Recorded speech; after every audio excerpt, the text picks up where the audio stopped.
को मतलब रोइए नहीं। ये करता था, तो मैं पति को बहुत हिम्मत जुटा के बताई, क्योंकि मेरे पति बहुत अच्छे हैं, इतने अच्छे हैं कि शायद पूरा दुनिया में चुनना पड़े तो मैं सबसे पहले पति को चुनूंगी। पति को मैं बताई बात को, तो मेरे पति विश्वास नहीं किए, बोले एक पत्रकार ऐसा नहीं होता। तो फिर मैं चुप हो गई। बोला मारपीट भी की मेरे साथ, आप ही के साथ मारपीट भी की, 107 की धारा भी लगवा दी मेरे पे। अच्छा। और बोली एसडीओ कोर्ट में कि बिन बुलाए महिला थाना आई थी। बताइए मेरे साथ कुछ गलत होगा तो हम थाना नहीं जाएंगे तो कहाँ जाएंगे। और एसपी के सामने अपना मुंह से वहाँ सुषमा मैडम बोली, वहाँ एक मानगो के थाना पारिवारिक भी मौजूद था, वो लोगों का कुछ जाँच का मैटर था, आया हुआ था। क्या बोलता है कि ये महिला संतोष चौधरी के एक पत्रकार को रेप केस में फंसाएगी, इसलिए इस पे 107 की धारा मजबूरन लगाना पड़ा। बाल बच्चे को सबको लेके मैं सुसाइड करने पे चले गए थे, रूम में बंद हो गए थे। तो हमारे पति मेरे को बहुत समझाए और बोले तुम सुसाइड नहीं कर सकती हो। भाई पे जिस पे विश्वास करने के साथ में वो एक पत्रकार भी है और मेरे साथ में गलत किया है, एक शारीरिक शोषण। झारखंड में हर दरवाजा खटखटाए, कहीं नहीं इंसाफ मिला। तो मेरे को बिहार आना पड़ा कि मैं बिहार के बेटी हूँ, बिहार जाऊंगी तो हमको जरूर इंसाफ मिलेगा। हमारे बगल में जो महिला बैठी हुई हैं, लाचार हैं, बेबस हैं और झारखंड से पटना में आई हुई हैं, दर दर की ठोकरें खा रही हैं। क्या है पूरा मामला, इन्हीं से जानते हैं। मामला जो है यौन शोषण का है, बातचीत करेंगे। क्या नाम हुआ दीदी आपका? मेरा नाम संगीता देवी है। क्या हुआ कि पटना आना पड़ गया झारखंड से? मेरे साथ में बहुत गलत और अत्याचार हुआ है कि एक भाई पे जिस पे विश्वास करने के साथ में वो एक पत्रकार भी है और मेरे साथ में गलत किया है, एक शारीरिक शोषण। पत्रकार है? पत्रकार है। अच्छा। और मेरे को हर जगह झारखंड में हर दरवाजा खटखटाए, कहीं नहीं इंसाफ मिला। अच्छा। तो मेरे को बिहार आना पड़ा कि मैं बिहार की बेटी हूँ, बिहार जाऊंगी तो हमको जरूर इंसाफ मिलेगा। इसीलिए मैं बहुत परेशानी उठाते हुए बिहार आई, क्योंकि कभी मैं कहीं अकेले आना जाना भी नहीं की, जहाँ तक अपनी मार्केट नहीं जाती हूँ गमरिया कहीं अकेले। लेकिन फिर भी मैं 2 बच्ची को लेके मैं बिहार आई हूँ भटकते भटकते। अच्छा, क्या मामला हुआ था? कैसे पत्रकार से कैसे मुलाकात हुई? कौन लगता है पत्रकार आपका? देखिए मेरे पत्रकार से ना कोई जान पहचान था, ना हमारे कोई रिश्ता, ना हमारे कुछ उससे कोई ना जाति कुछ नहीं हमसे था। मैं एक केस था हमारे कुछ पैसे के लेन देन के, उस मैटर से मैं कोर्ट में केस किए थे। तो मैं अपना हस्बैंड के साथ कोर्ट आना जाना करते थे। उसी मैटर में मैं काफ़ी परेशान थे, हमारे कोर्ट से भी इंसाफ नहीं मिल रहा था, अभी तक नहीं मिला है। चेक बाउंस का मामला एक है, पैसे के लेन देन का, अभी तक नहीं मिला है। तो मेरा रिकॉर्ड तक के दबा दिया जाता था कोर्ट में। अच्छा। कुछ नहीं होता था। एक वकील को मैं दिए थे तो वहाँ पे मेरा पैसा दे के दबा दिया था। 1 साल तक मेरा केस नहीं कहीं ओपन होने दिया था। तो मैं उससे फाइल लेके दूसरे वकील तर दिए, तो फिर वहाँ पे भी दबा दिया जा रहा था, रिकॉर्ड नहीं मिल रहा था। वकील भी परेशान था कि आपका रिकॉर्ड नहीं मिलता है। तो मैं इसी सिलसिले में लेके एक दिन 5 बजे तक कोर्ट में बैठे रह गए। पेशकार से बात किए और बोले कि यदि जब तक मेरा रिकॉर्ड नहीं मिलेगा तब तक हम कोर्ट से नहीं जाएंगे। सारा कोर्ट का आदमी निकल गया था, पर मैं कोर्ट से नहीं निकली, हस्बैंड वाइफ वहीं कोर्ट में बैठी रहे। अच्छा। तो पेशकार बोला कि ठीक है, हम आपको रिकॉर्ड खोज के हर हाल में देते हैं। अच्छा। तब पेशकार हमको रिकॉर्ड खोज के दिया। तो दिन भर बैठे थे, तो ये वहीं सीजीएम कोर्ट में केस है। अच्छा। ये वहीं कोर्ट में पत्रकार घूमते रहता है। अच्छा। तो ये अपने आके वहाँ पूछा कि आखिर आपको क्या परेशानी है। हाँ। तो मैं बताना नहीं चाहे अनजान आदमी से, तो अपना परिचय दिया कि मैं एक मीडिया से हूँ। तो जब मीडिया वाला बोला तो फिर हम अपना सारा बात हाँ कि मीडिया वाला है, तो हम पूरा बात बताएं उनसे कि मेरे साथ में ऐसा ऐसा है, केस के मामला है से देखिए हमारे को यहाँ पे केस दबा दिया जा रहा है, कोई सुनवाई नहीं हो रहा है। अच्छा। हम मिडिल क्लास फैमिली, हमेशा डेट पड़ता है, हम आते हैं कोर्ट में, लेकिन हमको कुछ नहीं हो रहा है। तो ये बोला कि हमको बहुत बड़े बड़े आदमी से जान पहचान है, जहाँ तक कि चंपाई सुरन से भी हमको बैठना उठना होता है। अच्छा। हम आपको इंसाफ दिला देंगे। तो मैं इसी में इन पे सारा बात बताया, विश्वास हुआ। बोले कि आप मेरे को भाई मानिएगा, हम आपको बहन मानेंगे। तो भाई बहन को उस दिन से माने कि भाई ये भाई है, बहन है। मेरा एड्रेस लेके मेरा घर तक के पहुँचे। अच्छा। घर पहुँचे तो मेरे हस्बैंड से भी जान पहचान बनाए, हमसे भी मतलब हुआ कि मेरा भाई है। जहाँ तक कि राखी भी हमसे बनवाए, घर आना जाना करने लगे। राखी भी बनवाए। इस भी रक्षाबंधन को मैं राखी बानी हूँ कि तुमसे मेरा भाई के रिश्ता था, मैं भाई ही मानूंगी। तुम्हारे जो गलत किया है वो गलत तुम करो, लेकिन मैं तुमको भाई ही मानती थी। अच्छा। लेकिन ये अपना दम पे एक पत्रकारिता के और अपना दूर दूर पहुँच के चलते में मेरे साथ ही बहुत गलत किया। क्या कौन सा न्यूज चलाता है? इंडिया न्यूज वायरल करके ऐसे चलाता है। India news viral? हाँ, न्यूज चला। नाम क्या है उसका? संतोष चौधरी। संतोष चौधरी। आपका नाम क्या होगा? मेरा नाम संगीता देवी है। संगीता देवी। हाँ। मैं गमरिया में रहती हूँ। हाँ। और वो आदिपुर में रहता है। बाबा झारखंड से कौन से जिले से हैं? सरायकेला खरसावां। अच्छा। गाँव? गांव मेरा पड़ता है, मायके मेरा नवादा जिला पड़ रहा है। अच्छा। और ससुराल मेरा गया था हाँ। बड़गांव पड़ रहा है, अच्छा। फतेहपुर बड़गांव। अच्छा, और वो कहाँ का है?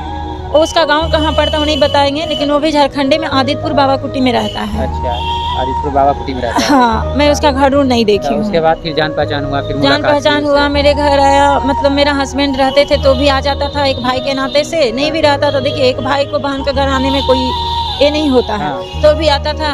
मेरे पे काफ़ी विश्वास भी हो गया था कि नहीं, ये पत्रकार है भाई, भाईचारा, कुछ मदद भी किया था।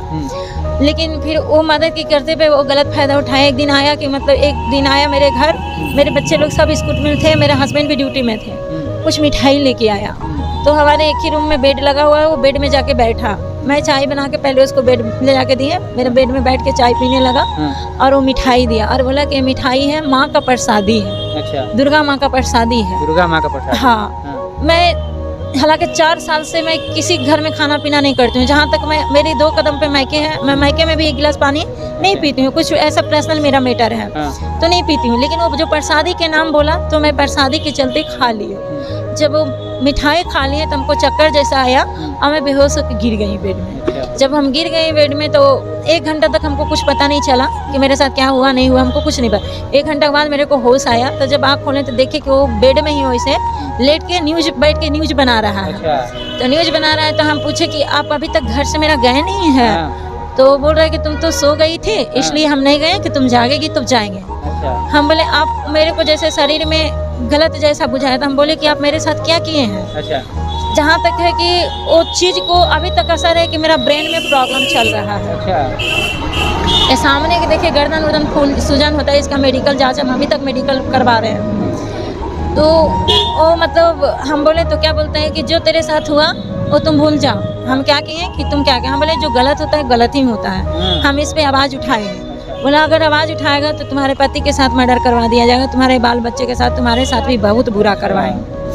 मैं अपना इज्जत के चलते मैं किसी से नहीं बताएं, अपने पति से भी नहीं बताएं, क्योंकि ये सब चीज़ एक महिला को अपना पति से भी बताने के लिए सोचना पड़ता है, हिम्मत की जरूरत आती है और डर भी काफ़ी लगता है। लेकिन फिर भी बहुत हिम्मत करने के बाद में मतलब ये काफ़ी धमकी देता था, काफ़ी मेरे को मतलब ये करता था। तो मैं पति को बहुत हिम्मत जुटा के बताई, क्योंकि मेरे पति बहुत अच्छे हैं, इतने अच्छे हैं कि शायद पूरे दुनिया में चुनना पड़े तो मैं सबसे पहले पति को चुनूंगी। अभी आपके पति बता दिया पति को मैं बताई बात को, तो मेरे पति विश्वास नहीं किए, बोले एक पत्रकार ऐसा नहीं होता है। तो फिर मैं चुप हो गई। पति में अंदर भी मतलब इस बात को ये होने लगा, तो मैं घर वो तो किसी से नहीं बताए। फिर एक दिन इसी बीच में वो आया, उसको तो लगा कि मैं धमकी दी तो पति को ही नहीं बताया है, लेकिन मैं बता चुकी थी। तो आया तो मेरे पति दूसरे संडे का दिन था, छुट्टी था, 5 बजे के कुछ ऐसे टाइम था, हमारे बच्चे लोग भी घर में था, संडे था। हमारे एक 16 साल का बेटा है, हमारे 13 साल का लड़का साथ आया हुआ है। वो दूसरे रूम में बैठा हुआ था, वो लोग को नाश्ता वास्ता दिए थे, और ये दूसरे रूम जिस रूम में बेड लगा उस रूम में आके बेड पे बैठा। तो मैं इसको चाय बना के, वो लोग को नाश्ता दिए थे, चाय बनाए, चाय बना के इसको देने गए। जब चाय बना के देने गए तो फिर ये गलत करने का कोशिश किया, तो मैं हल्ला किए तो उस रूम से हमारे दोनों बच्चे, हमारे पति सब आए। उस बीच में हमारे पति हमारे उससे हाथापाई सब कुछ हुआ।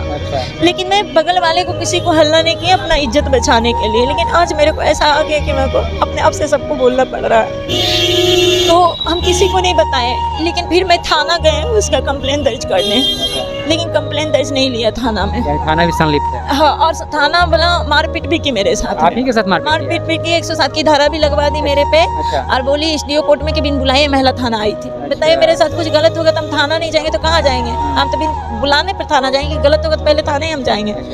फिर एसपी के पास भी हम गए, एसपी के पास भी आवेदन नहीं लिया गया।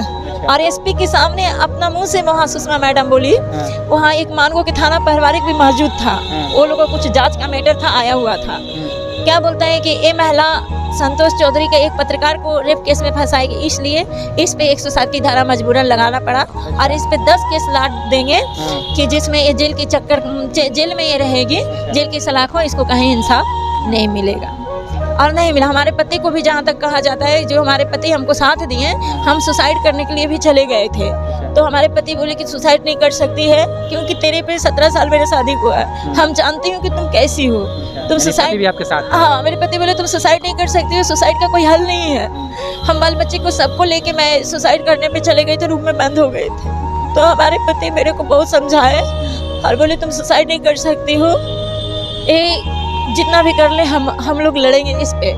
मैं इसका कोर्ट में भी सूचना दी, कोर्ट में भी हम जाके इसके बारे में एक वकील के द्वारा ये करवाए हैं, उसका सर्टिफाइड कॉपी भी मैं लेके आई हूँ। वो केस के भी 5-6 महीना पहले है, लेकिन पुलिस कोई जांच नहीं कर रही। कुछ नहीं की है। जहाँ तक अभी तक मेरे को पुलिस के द्वारा परेशान किया जा रहा है 107 का मैटर में, कि जब जज बैठना ही नहीं है तो डेट कौन लेता है, और डेट दे के मेरे को सप्ताह पे डेट पे मेरे को वकील से बुलाया जा रहा है। 5 तारीख को मेरे को डेट पे बुलाया गया और फिर मेरे को 12 तारीख को डेट दे दिया गया, और अभी तक ये पत्रकार के आदमी मेरे घर में क्रिमिनल ले के आता है और धमकी देता है। गने 18 तारीख को भी धमकी दिया गया है। अच्छा, वीडियो वायरल का भी मैटर है कुछ? और मेरे साथ में वो बोलता है कि अगर आवाज उठाएंगे तो तेरे कुछ ऐसे वीडियो रखे हैं कि तेरे को वीडियो वायरल करके अश्लील वीडियो बनाने वाली महिला साबित कर देंगे। अच्छा। लेकिन हमको नहीं पता है कि वो उसके पास में कैसा वीडियो है। अच्छा। वो नहीं हमको पता बोलता है। हाँ, वो बोलता है कि वो वीडियो जब वायरल, उसका मतलब एक दूसर महिला से हमको धमकी दिलवाया है कि तेरे तुम नहीं जानती है, उसका आवाज उठाएगी ना तो तेरा ऐसा वीडियो रखा है ना कि तेरे को अश्लील वीडियो बनाने वाली महिला वायरल कर देगी। वो सब मेरे पास रिकॉर्डिंग है।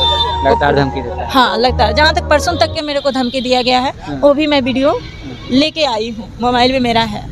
झारखंड की महिला हैं, चलकर बिहार के पटना ज़िले में आई हैं और साफ तौर पे कह रही हैं कि एक पत्रकार है जो कि हमारा केस चल रहा था कोर्ट में, उसके दौरान मिला था और हमारे साथ जो है हमारे साथ भाई बन के रहा था, फिर धीरे धीरे जो है अपना रंग रूप दिखाने लगा। सोचिए एक पत्रकार की मानसिकता, देख सकते हैं आप किस तरह कैसी है पत्रकार की मानसिकता, किस तरह से जो है एक महिला को परेशान कर रहा है। क्या ऐसे होते हैं पत्रकार, सोचने वाली बात है।